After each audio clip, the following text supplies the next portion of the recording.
The sun rises first over a jagged wall of snow-capped peaks, catching the ridgeline before it ever touches the valleys below. Further south, an ocean of sand stretches to a horizon that seems to bend under its own heat, salt flats cracking into geometric patterns that look almost engineered by hand. Between these extremes lie terraced hillsides, green with tea, orchards heavy with pomegranates, and cities of turquoise domes that have stood since before most of the world's current borders existed. Rivers cut through limestone gorges. Caravans of trucks now travel roads once walked by camels carrying silk and spice. Snow, salt, and stone share the same latitude, separated by only a few hours' drive. Lately, this country has made headlines for conflict. Its name spoken more often in the context of crisis than of daily life. Today's video is not about that. It is about something quieter, something that continues regardless of the news cycle. The rhythm of ordinary life lived by people who wake, work, cook, gather, and rest, much as their families have for centuries.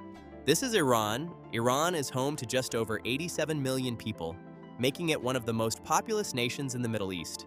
Its capital, Tehran, sprawls across the foothills of the Alborz Mountains and holds close to 9 million people within the city itself, with the greater metropolitan area swelling past 15 million when surrounding suburbs are counted. But Iran's identity was not built in a single city. It stretches back to the Achaemenid and Sassanid empires, through the poetry-soaked courts of the Safavids, into a modern nation that still speaks Persian or Farsi, a language whose literary tradition is older than most of Europe's national languages combined. To be Iranian is to inherit a civilizational memory that predates Islam, absorbed it, and carried both forward together. In Tehran, morning begins with the low hum of traffic building along the Modaris and Chamran highways, before the sun has fully cleared the mountains. Bakeries open their shutters, and the smell of fresh sangak and barbari bread, flat and blistered from clay ovens, drifts into alleyways where commuters line up before work. Street vendors set out trays of walnuts and dried mulberries. The city, layered from wealthy northern districts near the mountains to denser, older neighborhoods further south, wakes in stages, each district on its own clock. 400 kilometers away, in a village tucked into the Zagros foothills, morning looks entirely different. Roosters, not car horns, mark the start of the day. Women milk goats before the heat rises, and the scent of bread comes not from a shop, but from a Taftun oven built into a courtyard wall. Men head out to tend orchards or flocks on terraced slopes that their grandfathers shaped by hand. There is no traffic to sit in, only the quiet negotiation between weather and work, since so much of rural life still depends on the sky's mood that day. At the heart of both settings, urban and rural, is the mahalla, a word that means far more than neighborhood. It describes a social unit with its own bakery, its own corner shop, sometimes its own small mosque, and a shared sense of familiarity where neighbors know each other's children and check on each other's elderly parents. In a Tehran mahalla, the local bakery becomes a daily meeting point, a place where news, gossip, and small kindnesses are exchanged over the counter as much as bread. In smaller towns, the community's rhythm often centers on a covered bazaar or a public square where tea is served in small glass cups, and where evenings bring impromptu gatherings that need no formal invitation, only proximity and time. Family remains the country's most durable institution. It is common, especially outside the largest cities, for 3 generations to share a household or live within walking distance of one another. Grandparents are not sent away to separate facilities. They are woven into daily life, present at meals, consulted on decisions, and responsible for a great deal of childcare while parents work. Sunday gatherings, or more often Friday ones, since Friday is the weekly day of rest in Iran, draw extended families together around a spread of food that can take hours to prepare and longer to eat. Respect for elders is not treated as a virtue to be taught so much as an assumption baked into how households function, from where someone sits at the table to who speaks first. Iran's cultural depth is difficult to overstate, and it is not confined to museums or textbooks. It lives on the tongues of ordinary people. Ask nearly any Iranian to recite a verse of Hafez, the 14th century poet whose tomb in Shiraz remains a pilgrimage site for lovers of language, and they likely can, from memory, often used even today for a form of poetic fortune-telling called Fali Hafez. Ferdowsi, who composed the Shahnameh, an epic chronicling Persia's mythic and historical kings across 60,000 couplets, is still taught in schools as a cornerstone of national identity. Centuries earlier, the polymath Ibn Sina, known in the West as Avicenna, advanced medicine and philosophy in ways that shaped both Islamic and European scholarship for hundreds of years. Omar Khayyam, better known abroad as a poet but revered at home equally as a mathematician and astronomer, calculated a solar calendar so precise it rivals the modern Gregorian system, and his quatrains on mortality and wine are still recited at gatherings that have nothing to do with scholarship. Persian miniature painting, with its flattened perspective and jewel-tone detail, once illustrated royal manuscripts and now appears reproduced on everything from tea sets to phone cases. Evidence of how thoroughly the old aesthetic has folded into contemporary taste. Calligraphy, too, remains a living art rather than a historical curiosity, practiced in classes held in ordinary community centers. Its flowing, nostalgic script considered by many Iranians to be the most beautiful form Persian writing has ever taken. No celebration reveals Iranian culture more vividly than Nowruz, the Persian New Year, which arrives with the spring equinox in late March. Weeks before, households prepare a haft-sin table, arranging 7 symbolic items beginning with the Persian letter sin, sabze, sprouted wheat or lentil grass representing rebirth, senjed, a dried fruit symbolizing love, sib, apples for beauty, sur, garlic for health, somak, sumac for the sunrise of a new day, sirke, vinegar for patience and age, and samanu, a sweet wheat pudding representing affluence. A mirror, painted eggs, goldfish, and coins often join the display. Days before the new year, families leap over bonfires during Chaharshamba Suri, a ritual meant to burn away the past year's misfortune and welcome light and warmth. Nowruz itself stretches across 13 days, ending with Sizda Bedar, when families leave their homes entirely to picnic in parks and along riverbanks, tossing the now wilted sabze into flowing water as a symbolic release. Religion threads through daily and yearly rhythms without necessarily dominating every conversation. The majority of Iranians are Shia Muslim, and the call to prayer marks the passage of the day in most towns 5 times from sunrise to nightfall. Qum and Mashhad stand as the country's 2 most significant religious centers, the latter home to the shrine of Imam Riza, which draws millions of pilgrims annually from across the country and beyond. Ashura, commemorating the martyrdom of Imam Hussein, brings processions and communal mourning each year, a period of collective reflection that shapes the emotional calendar of much of the population, regardless of how devoutly individual households practice day to day. Economically, Iran is a country of contrasts, rich in resources, yet strained by circumstance. It holds some of the world's largest reserves of natural gas and significant oil deposits, industries that have long anchored the national economy. Beyond energy, the North's Gilan and Mazandaran provinces, hugging the Caspian coastline, produce much of the country's rice and tea, the latter centered around the hillside town of Lahijan. Kerman province in the southeast is famous for pistachios, among the finest in the world, while Khorasan in the northeast supplies the bulk of the world's saffron, harvested by hand from purple crocus fields each autumn. Isfahan and Tabriz remain centers of hand-woven carpet production, an art form passed through families and still valued as both craft and investment. Tehran's Grand Bazaar, a labyrinth of covered alleys dating back centuries, continues to function as a commercial engine, trading everything from gold to spices to textiles. Yet ordinary Iranians navigate real economic pressure. Years of international sanctions, combined with domestic mismanagement, have driven the rial's value down sharply and pushed inflation into the double digits, at times exceeding 40% annually, squeezing household budgets and eroding savings. Unemployment among young, educated Iranians remains a persistent frustration, prompting many to seek work abroad or to patch together income through informal, unregistered work. None of this is discussed as tragedy in daily conversation so much as a fact of life to be managed, often with dark humor and considerable resourcefulness. Food sits at the emotional center of Iranian life, and hospitality is inseparable from it. Gourmet sabzi, a stew of slow-cooked herbs, kidney beans, and lamb, sharpened with dried limes, is often called the national dish, simmered for hours until the herbs turn a deep green. Fesanjan, a rich stew of duck or chicken in ground walnuts and pomegranate molasses, balances sweetness and tartness in a way considered a mark of a skilled cook.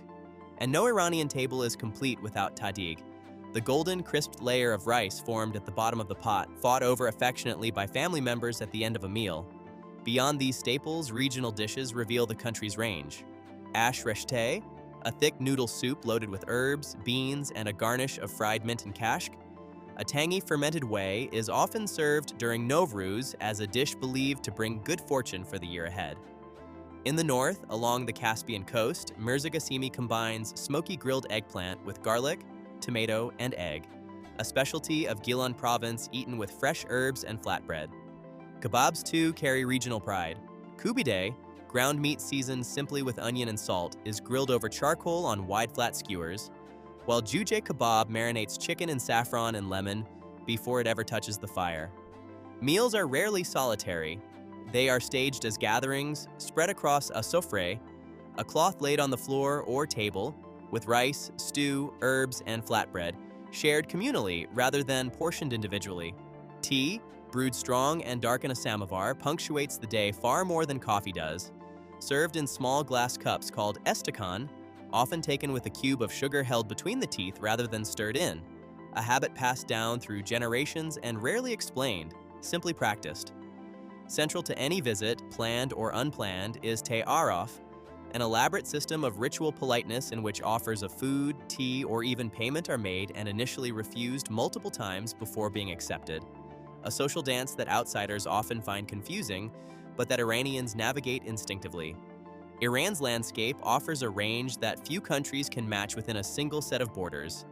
The Alborz Range, cutting across the north, holds Mount Damavand, a dormant volcano and the highest peak in the Middle East, popular with climbers and hikers from Tehran on weekends.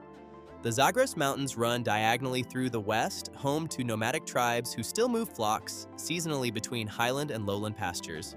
To the east and center lie the Dashti Kavir and Dashti Lut deserts, the latter recording some of the hottest surface temperatures ever measured on Earth, its wind-carved Yardang formations resembling a sculpted lunar landscape. Along the north, the Caspian Sea coast offers a lush, humid contrast, entirely unlike the arid interior, with rice paddies and forested hills rolling down to the water. On Thursday evenings and Fridays, families load cars with rugs, tea flasks, and skewers of kebab for picnics in parks, along riverbanks or in the foothills, a weekly ritual that treats nature not as scenery but as an extension of the living room. For travelers who do make the journey, certain places tend to leave the deepest impression. Isfahan is often the first name mentioned. Its Naqshi Jahan Square ranking among the largest public squares on Earth, flanked by the turquoise dome of the Shah Mosque, the more intimate Sheikh Lutfollah Mosque, and the Ali Kapu Palace, from whose upper terrace the whole square unfolds below like a mosaic laid flat.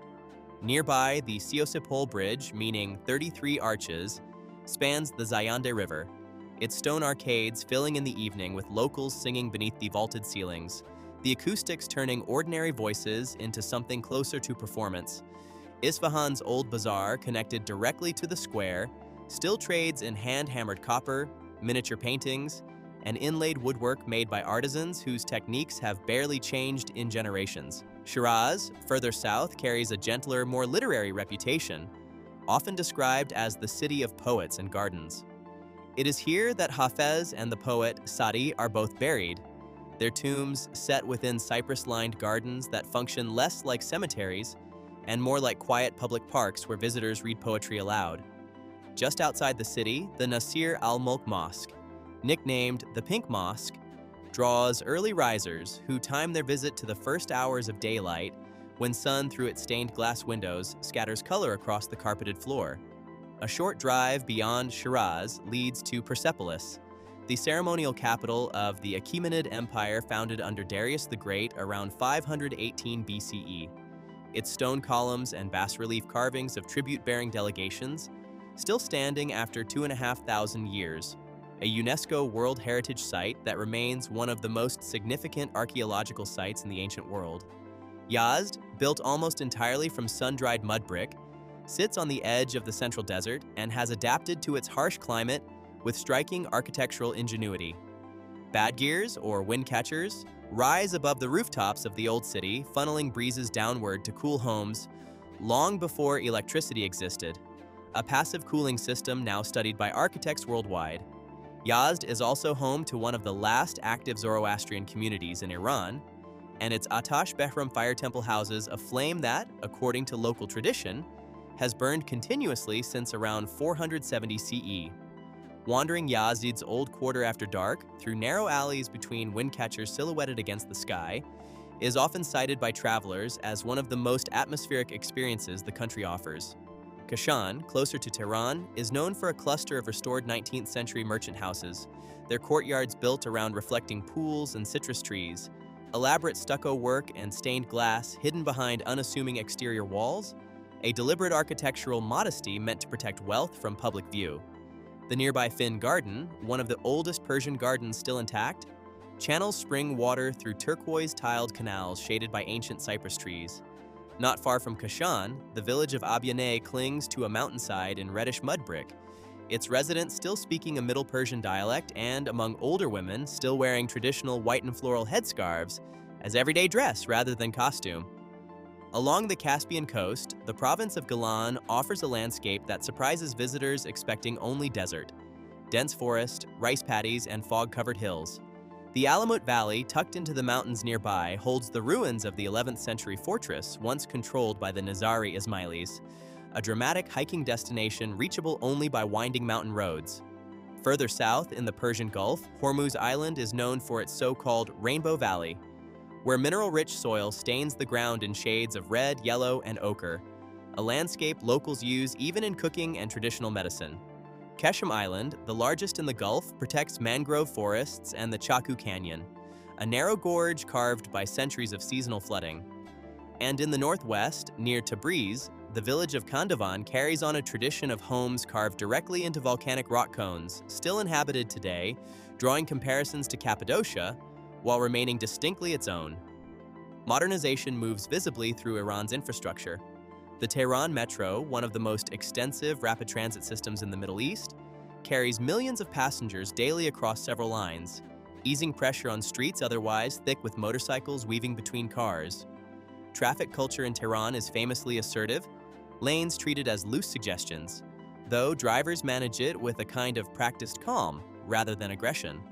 One of the clear markers of social change is the rising presence of women in universities and, increasingly, the workforce.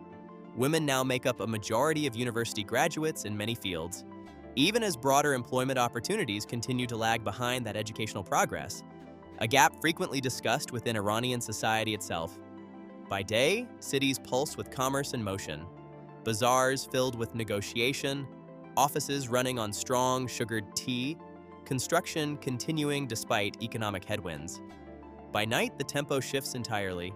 Streets that were choked with traffic empty into quieter residential lanes, where balconies light up and the smell of grilled kebab drifts from rooftop gatherings. Families reconvene over late dinners that can stretch past 10 at night, conversation looping through politics, poetry, and gossip in equal measure.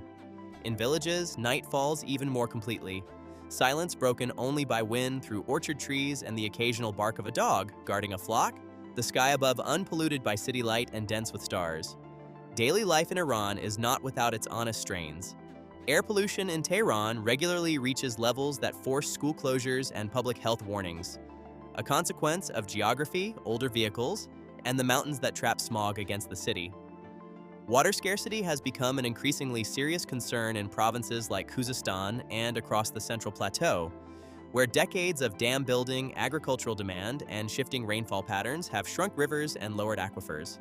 Combined with currency instability and sanctions-driven shortages of certain goods and medicines, these pressures shape everyday decision-making in ways both large and small.